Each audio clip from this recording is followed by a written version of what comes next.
some healthcare professionals and tell them how fucking serious it is and how sick to death we are getting the same answer. Hi guys, so welcome back to Paranormal Resident. In today's video I'm going to be talking about something a bit more deep and a bit different. I know I'm a paranormal channel and I try and show the spooky side of what I do, but a lot of people have been asking who know me, like, you have anxiety, you have depression, like, how are you doing this, and like putting yourself out there. And I want to explain a few things, and I want to talk about how I am overcoming depression. I still have anxiety, but I just want to talk, and hopefully it helps somebody, and if it doesn't, sorry. But we're just going to get into it, and I'm just going to talk and be super awkward and try not to say like 1,000 times, because I do it all the time, and now you're going to notice it for the rest of the video.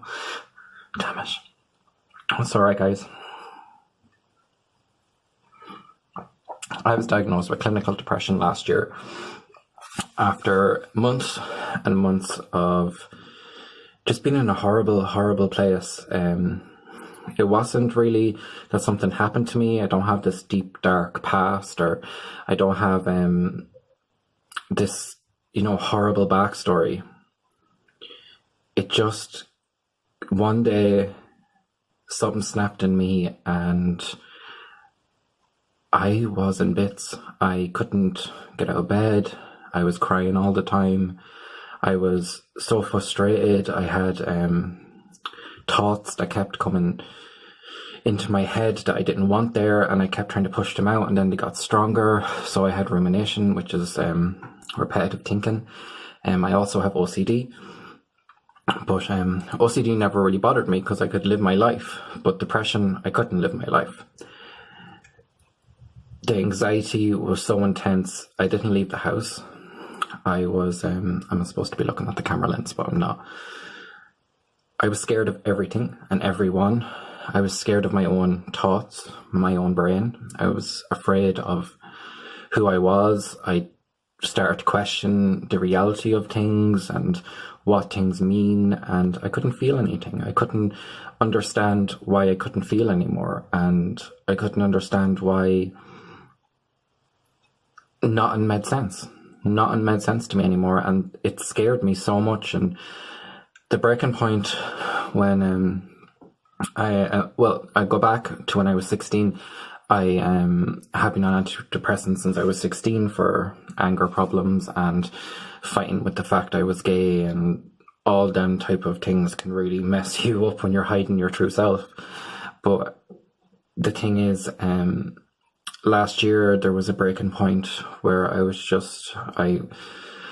lying in the bed, and I just started bawling, and I said, I can't take it anymore. I don't want to be here. I can't live inside my own head. It's a scary place. It's a dark place. I don't want to be inside my own head. And I was brought to a mental health hospital, and I was put on different tablets. And during my time in the mental health facility hospital, it was kind of like an emergency mental health place. I just felt like there was no hope. I've been to psychologists, I've been to people to try and help me figure out what was wrong with me, but nobody ever told me until that day what was wrong with me. And that's what really got to me. In Ireland, the mental health services are a joke. You'd be on a waiting list for years and years, even if you're suicidal. So it doesn't make any sense, I know. But I just felt like nobody could help me. I felt like my world was ending. I wanted to die. I know I wouldn't ever do that to myself, but I did want to die. And it was more so the fact that I was hurting so much, and I didn't understand why I was hurting. I couldn't figure out why I was hurting so badly, because I had everything I ever wanted, and I had a good life. I never lost anybody close to me who died, and I couldn't figure out what was wrong with me, and I kept attacking myself over it, saying there's something wrong with you, why are you feeling like this? And I kept bullying myself, saying you shouldn't be feeling like this, stop feeling, cop on, just grow up and just get on with things. And I was still hurting, and I didn't understand why I was still hurting.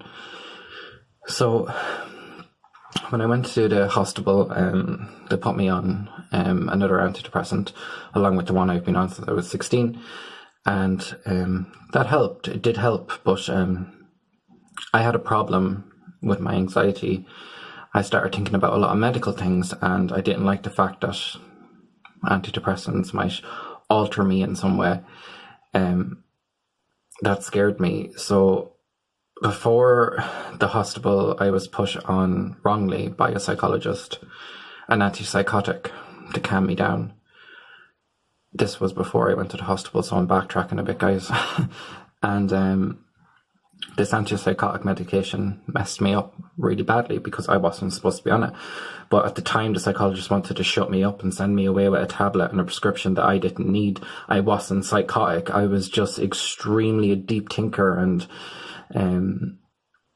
terrified of everything and terrified of my own thoughts. And my thoughts became my enemy because it was like my brain betrayed me.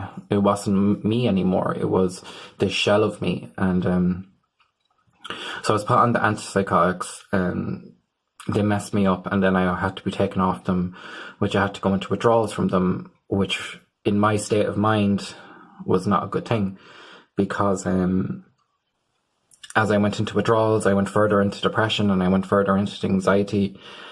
And then that's how I ended up in the mental health hospital, and they gave me my tablet. And since then, I've been working really, really hard to try and get back to normal. It's been a year.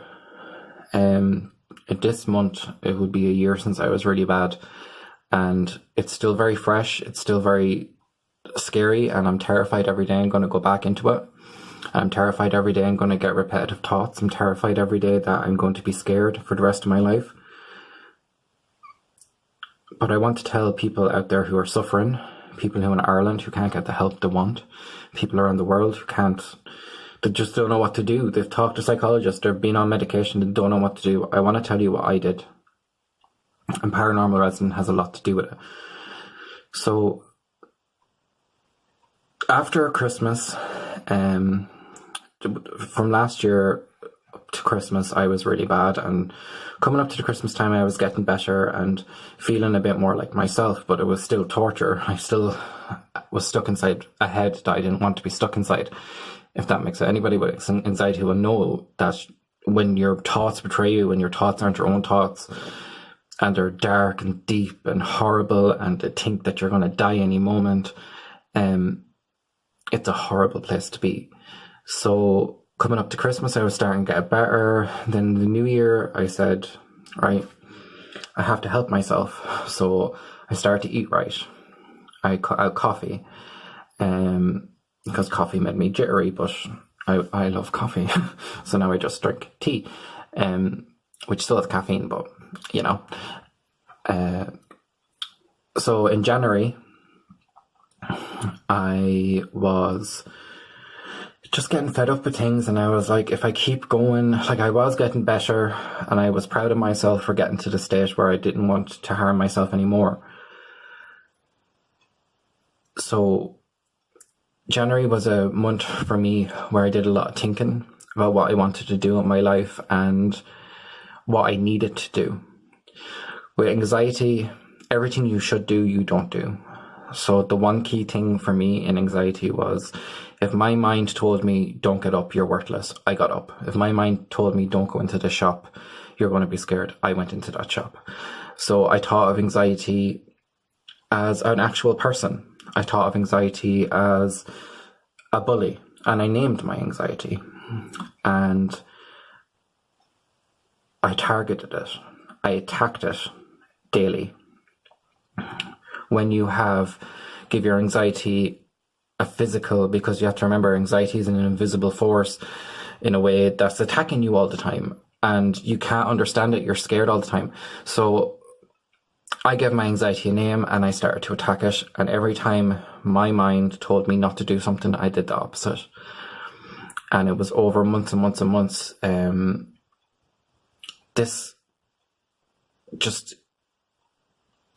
Okay, guys, so my camera freaked out. Such good equipment I do have. So, guys, with anxiety and depression, name your anxiety and depression, and the more it bullies you, you bully it back, and you try with all your might to fight, because that's all you can do is fight. There's no cure, there's no tablets. Every time your depression attacks you, your anxiety attacks you, you attack back and do the opposite of what I want to tell you to do. And it won't change in the first week, in the first 2 weeks, but after a month or two, it'll eventually click.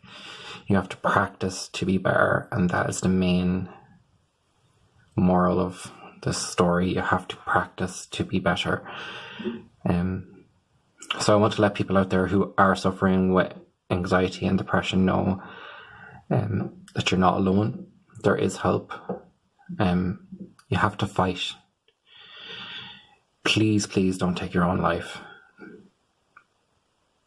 You have to fight.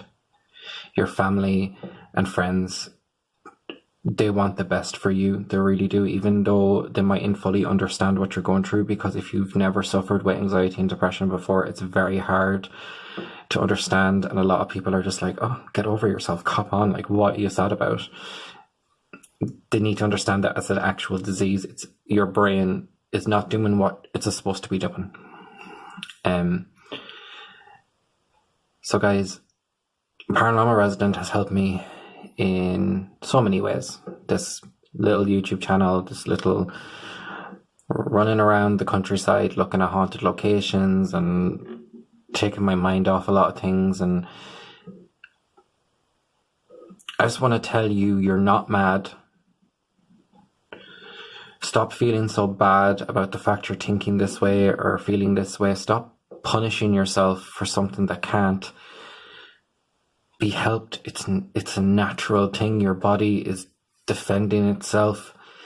When you're in anxiety and depression, it's trying to protect you, but you have to train yourself and tell your body that I don't need protecting right now. It's okay. Stop making me feel this way to try and protect me. It's okay. And you have to practice to be better. So listen, guys, I'm going to leave a suicide hotline down below, some information about depression and anxiety. I tried not to include too many things that could trigger someone into an anxiety attack in this video, and I didn't want to talk about certain conditions and stuff, because at the end of the day, anxiety and depression is just anxiety and depression. It does not discriminate. If you're rich, poor, have everything in the world, it doesn't care. It'll bully you either way. So I want you guys to try this for me. I want you to name your anxiety and depression. Stop fighting something that's invisible, because it's never going to work. Name it and fight it with all your might. Do the opposite of what it tells you to do and train yourself to get better. It's not the end. Sometimes psychologist just doesn't work. Didn't work for me. Psychologist just never... I never vibed with a psychologist. I frankly thought they were full of crap. And I think a lot of people go through that with psychologists. But from a real person that went through it and wasn't seeing a psychologist, I was on medication. Medication's not for everyone, I understand that. But it can help. You're okay. And stop thinking you're not okay. You're going to be fine. And you will get through it. And time heals a lot of things. Anxiety is just anxiety. Take the power away from it. Anxiety has a big head. It thinks it's all most powerful. It can control every aspect of your life. And you have to say, no, actually, I control every aspect of my life. So I'm looking at you guys who suffer from anxiety and depression daily, and you're wondering, will I ever be better? And dark thoughts are coming into your head. I want this video and this comment box to be full of support for people like me. And if somebody needs to talk, I want them to openly say it, and we can point you in the right direction and say, are you okay? And literally sit down and talk to them until they say, actually, no, I'm not okay. Because sometimes it's a matter of life and death, and people need to understand that depression and anxiety is a disease that can kill people. You might be killing yourself, but someone still died. So it's serious, guys. It's very serious, and I wish I could shake some healthcare professionals and tell them how fucking serious it is and how sick to death we are getting the same answer and being pushed to different doctors and trying to have them to tell why we're feeling like this over and over again. Well, we don't know. We don't know how we're feeling. We want you to tell us how we're feeling. We want to be diagnosed. We don't want you playing politics, not diagnosing us, because if anything happens to us, then, you know, you're liable. You have to tell someone what's wrong with them, because the worst part is not knowing. If I knew months before I got diagnosed with clinical depression, I could have fought that. I can't fight something I don't know.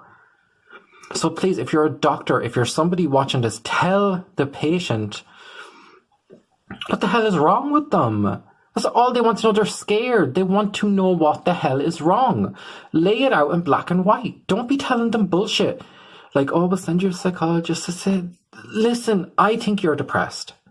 We're going to get you diagnosed, but it might be like 6 years down the line that you actually get your diagnosis. Or they mightn't even tell you at all. They might just throw you around to different psychologists. It makes no sense to me, and this is why people are dying.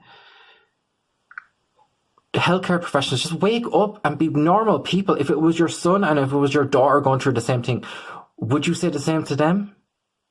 Would you push them off with a prescription and say, here you go? It doesn't work. I am so lucky I have an amazing doctor who listened to me and who wanted the best for me. And he's proud of how I fought it. And he was the one person that looked me in the eye and told me, you're not crazy. And that hit me in the heart, because I always believed I was. Because if I'm going to healthcare professionals since I was 16, of course, there must be something wrong. I must be crazy. I believed I was crazy. I was not crazy. I was a scared little boy. And now I am nearly 30. I'm 28, and I want to be better, and I want to live my life the way I want to live my life. Okay, guys, I'm running out of time. So, like, subscribe, hit the bell icon, and let's start a discussion and make people feel less alone. All right, thanks so much for watching this. All helplines and stuff will be linked below. If you need help, get help. Do not suffer in silence. Bye, guys.